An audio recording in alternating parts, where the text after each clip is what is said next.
ChatGPT Plus is free for college students through May. Here's the thing. You've got a lot to do between now and then. Studying for finals, writing papers, trying to keep your life on track. And ChatGPT can help with all of it. It can quiz you for your econ exam, make a study guide from your French notes, plan out your meals and study breaks. It can get really specific on how you like to learn. It can even help you come up with ways to stop procrastinating. So from now until summer break, take advantage of all the ways ChatGPT can make your life easier. Restrictions apply.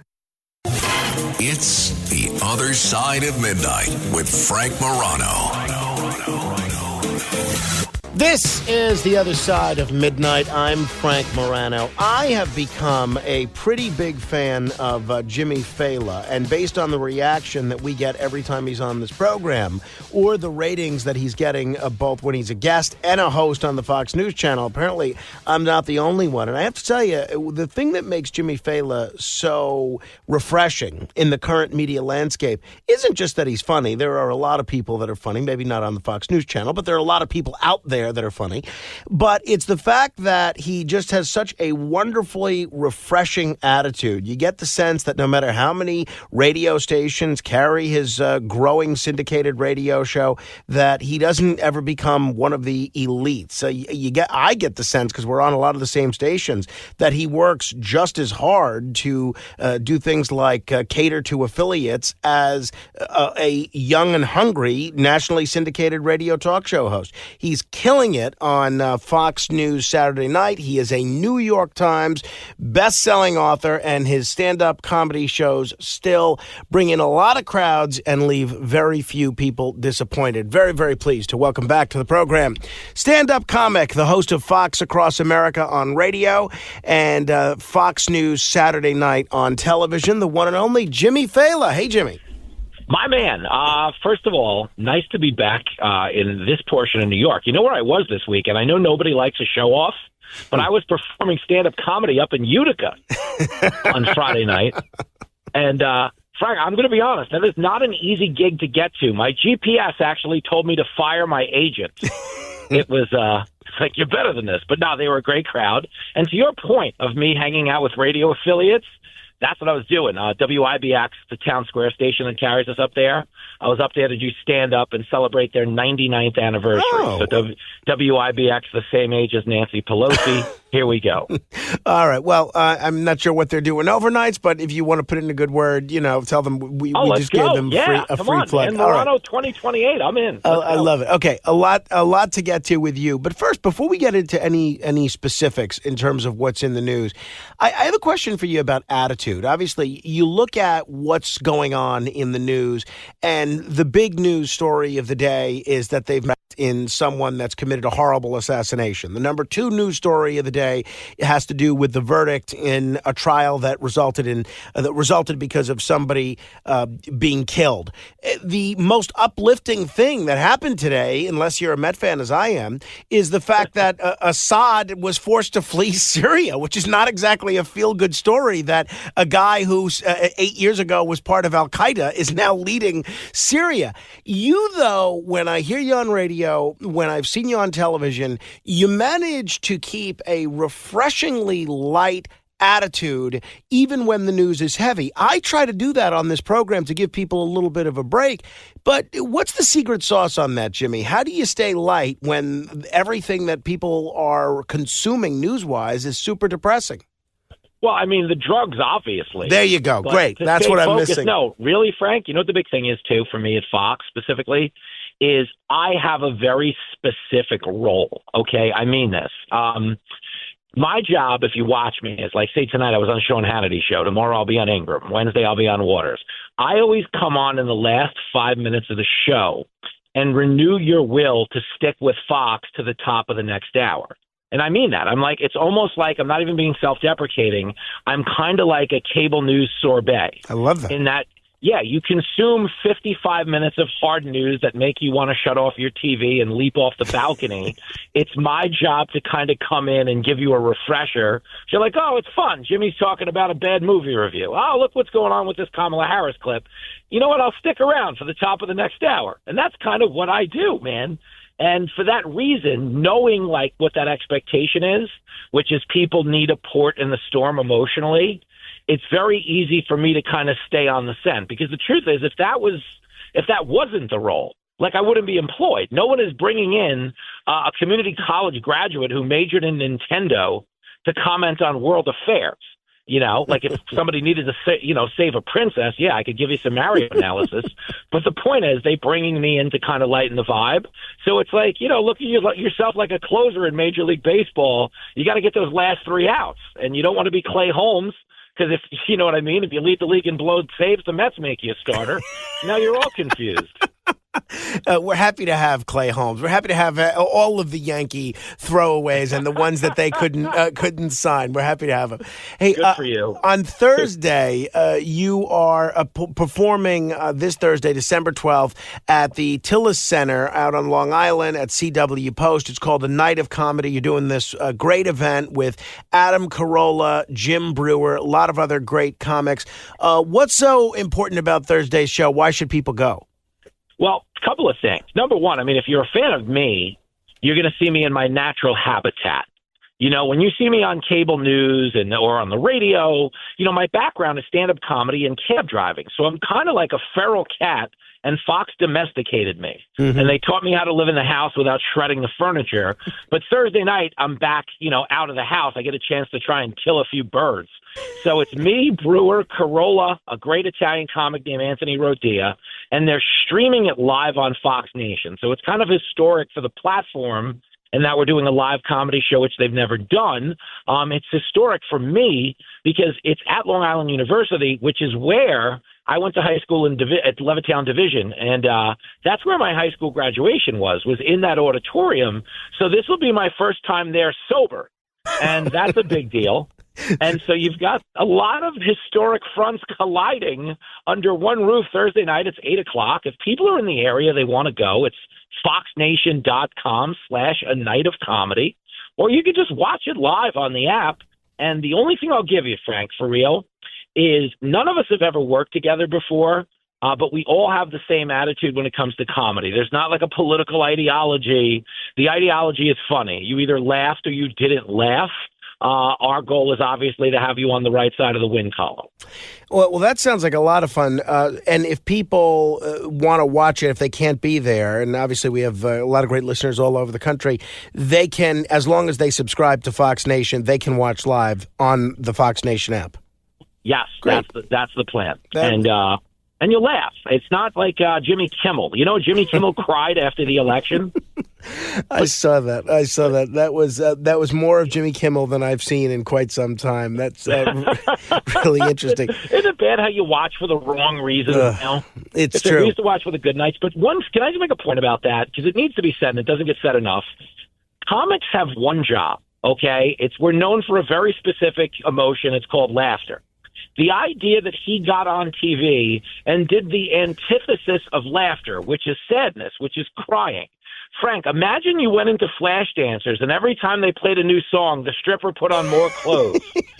He's a reverse stripper, okay? We have violated the trust of the patron on that show. There should be some kind of like a comedy court where you get fined. The NFL fines players for bad hits. I think we should get fined. I love that. I'm on board with it. I love that. That would be great. Your radio show is obviously very popular. You used to have a podcast extra for your radio show called Participation Trophies. It involves some of the same mugshot humor that you use on the Saturday night TV show. Why did you replace it with Game Ball, which replays segments from your radio show? Okay, so stick with me. The Game Ball highlights like one guest that week that either like enlightened me or was particularly funny or kind of like changed my way of thinking about a critical subject. So that was the purpose of the Game Ball. The problem with the Participation Trophy one is it was, stupid criminals. We were kind of mocking mugshots, and we needed that for TV because the mugshots are such a key component of those stories that I felt like you'd get more mileage out of them if you could see them, which you can't see them on the radio. So that was really just more about getting a better juice from a squeeze than anything. But we still kind of cover it. But the way we cover those stories now is I bring my son Lincoln on. He's 16. and we do playground politics, which is like he tells me what they're talking about on the playground, and it always winds up being, Florida man got caught making love to a Hot Pocket. So you wind up there anyway, That's terrific. I know your son Lincoln just finished a great season of football about a week ago. How much money did you win betting on his season this year? Well, if you want to know what kind of parent I am, I actually made more money betting against him when they played Garden City.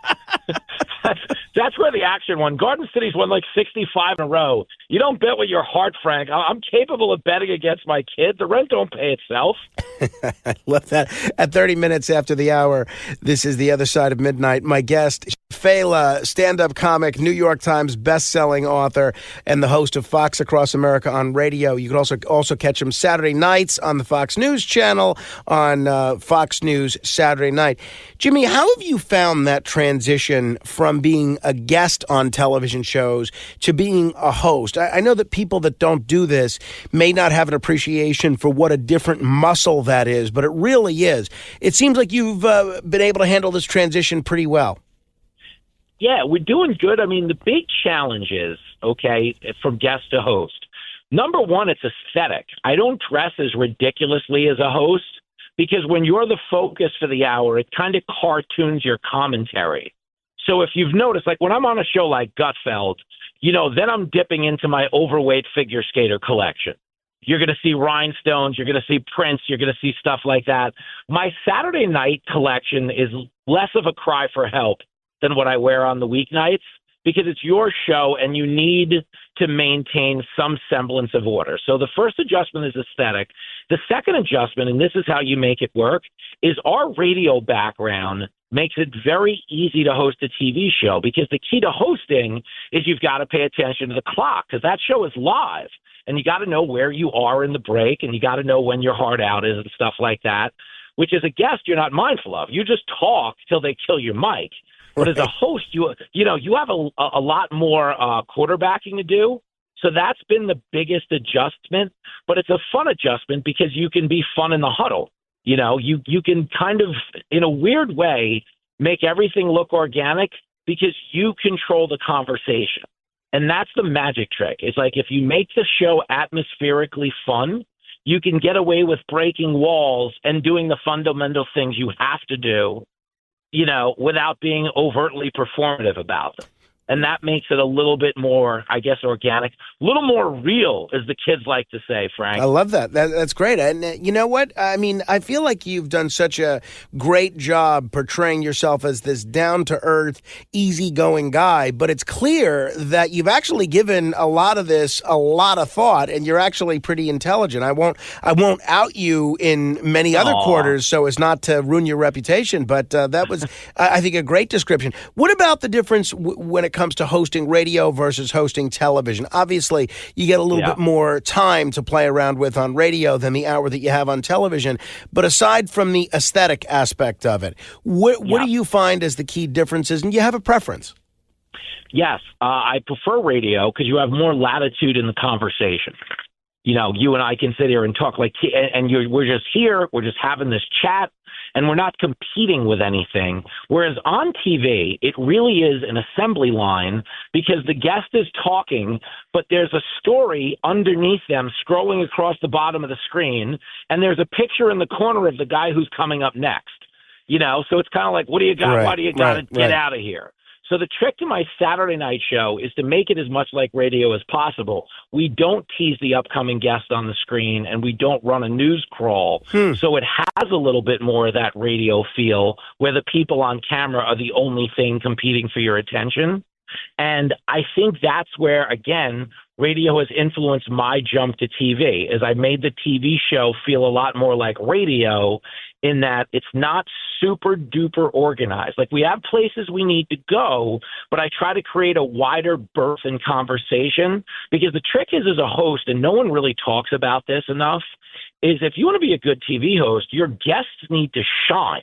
Like, if you watch my show for an hour and I get all the laughs, that might be good for the ego, but it's bad for the show. Right. Because you want your audience to invest in those recurring guests. So I'm trying to just get the heck out of the way most nights I'm successful at it, but that's the challenge. I love you want them to make plays. That's great. And I think I speak less than any radio talk show host there is because we focus on showcasing a lot of great guests. That's absolutely right, in my judgment as well, anyway. Yeah. If you're just tuning in, this is The Other Side of Midnight. I'm Frank Morano. My guest is Jimmy Failla, not to be confused with the mobster Jimmy Brown Failla, who spelled his name exactly the same way and is someone that Jimmy has frequently been mistaken for in Little Italy and elsewhere. Jimmy, you talk a lot about your mom's Sunday dinners. What's your cooking prowess like? Are you any good in the kitchen? Yes, but can I tell you this in the interest of full disclosure? So Steve Ducey, Fox and Friends host, puts out all of these cookbooks, right? And I basically took a couple of his recipes, hijacked them, made them my own, and I can cook 5 things. I'll get into specifics at the level in which you'd think I was a Michelin chef. But I want you to understand, I can't cook anything but these 5 things because I learned them during the pandemic. But the truth is, I made them better than the original. So you know how, the song Blue Suede Shoes, sure, originally recorded by Carl Perkins. Right. Elvis. Elvis took Carl Perkins' recipe and made it iconic. Right, or Sinatra and New York, New York, right. Thank you. Yeah, you get it. So Steve Ducey makes chicken Parmesan meatballs, but Steve Ducey is Carl Perkins in this telling of the story because I came in and Elvis them up. And I make a chicken parm meatball that'll actually change your life. There's panko breadcrumbs involved. There's a lot happening. And it really works. But I learned all of that during the pandemic, because you basically had a choice during the pandemic, which was to, develop a new life skill or just drink yourself into oblivion. I decided to do both. And I came out productively on the other side. That is extraordinary, absolutely extraordinary. What about your mom's favorite dishes? What does she make that you really have enjoyed? So my mom next levels a chicken marsala. Oh. Like that's her thing. A really good chicken marsala. All the Italian staples you'd expect her to be able to make that she does. But her go-to, like if we were having a state dinner for like a foreign dignitary, she would go with the marsala. That's where this would head. And what you need to know is it's, that typical mom who expresses her affection through portion size. So you're going to get fed to the point that you might consider shooting her with like a tranquilizer dart just to shut her down. Because like when you go to her house, Frank, it's like it really is a hazing ritual. Like when you pull up to the curb in Levittown, your car suddenly starts getting pelted with meatballs. Like it's like out of a T-shirt gun. Like she's very aggressive with food. But it's great food, so you don't mind it. But, having a TV show where you can only wear so many pairs of Spanx at once, it's starting to become counterproductive. This podcast is supported by Progressive, a leader in RV insurance. RVs are for sharing adventures with family, friends, and even your pets. So if you bring your cats and dogs along for the ride, you'll want Progressive RV insurance. They protect your cats and dogs like family by offering up to $1,000 in optional coverage for vet bills in case of an RV accident, making it a great companion for the responsible pet owner who loves to travel. See Progressive's other benefits and more when you quote RV insurance at Progressive.com today. Progressive Casualty Insurance Company and Affiliates. Pet injury is an additional coverage and subject to policy terms. That moment when you realize your skincare is actually working. That's Rodan & Fields, the #1 female dermatologist-founded skincare brand in the U.S. Designed by 2 dermatologists who don't just know women's skin, they know how to formulate for it. Rodan & Fields, love what you see. Tap the banner or visit rodanandfields.com/Spotify to get your exclusive welcome offer. This episode is brought to you by Principles. Ray Dalio, legendary investor and New York Times best-selling author, wants to pass along his understanding of how countries go broke because he believes the U.S. budget and debt situation needs to be addressed. To give you that knowledge, he has put the draft of his book, How Countries Go Broke, The Big Cycle, online for free. It's available now at economicprinciples.org.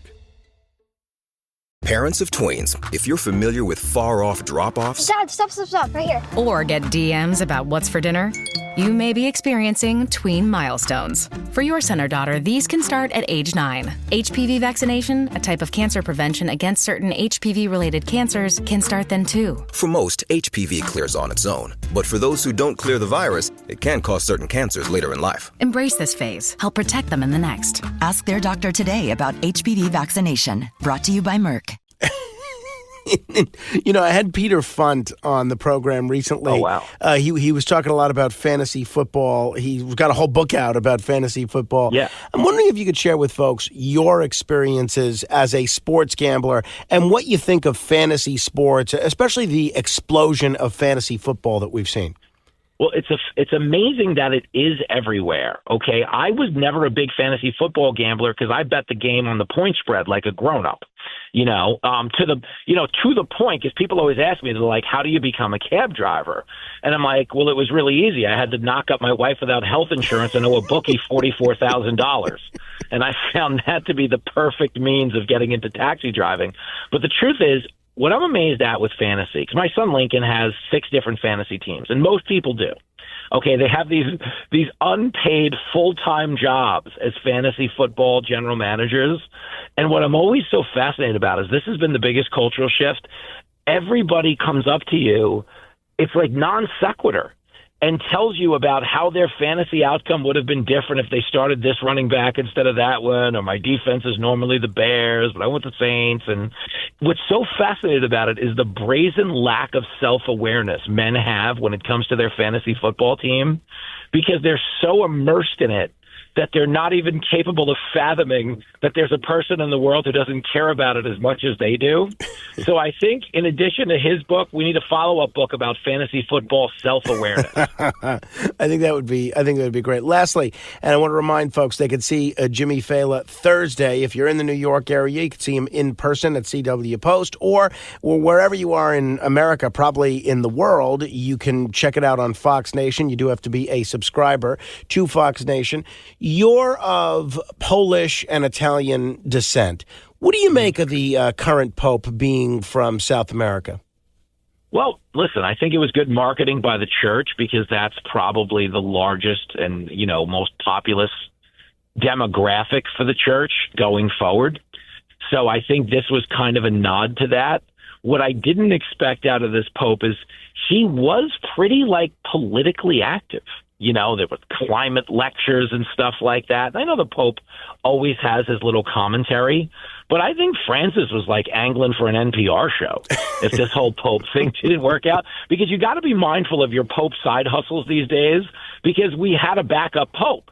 You know how Benedict kind of resigned and then he was just holding a clipboard like he was a backup on the Dolphins in case Tua got a concussion, So, they always say pimping ain't easy, but poping ain't easy. As a guy who grew up with John Paul, who was, obviously a huge deal in my upbringing, this incarnation of the Pope is a little bit different. It's a little more modern, certainly not against it. But it is a different time. It's a different time in the church. And I think they're catering to that demographic more than anything. And I think that's also a reason, though, why Trump did so well with Latinos is Latinos, predominantly gravitate towards those same values. So they weren't on board with, maybe a lot of gender stuff or a lot of more radical abortion policies. I think that helped Trump a lot more than people realize. Interesting. Well stated. Jimmy Failla, it's always a treat to talk with you. I look forward to seeing you again soon. Good luck on Thursday, and we'll be watching you and listening to you in all your various media forms. Hooray. And thank you for letting me end this comedic interview with my take on the Pope's abortion stance. It's always a good way to go out. I know, Frank. I love you, man. Well, I know you're a closer. I'm trying to throw you a curveball or two. All right. Sorry to mix pitching and hitting metaphors. All right. This is The Other Side of Midnight. If you want to comment on any portion of our discussion, you're welcome to give me a call, 646-720-0635. That's 646-720-0635. Straight ahead.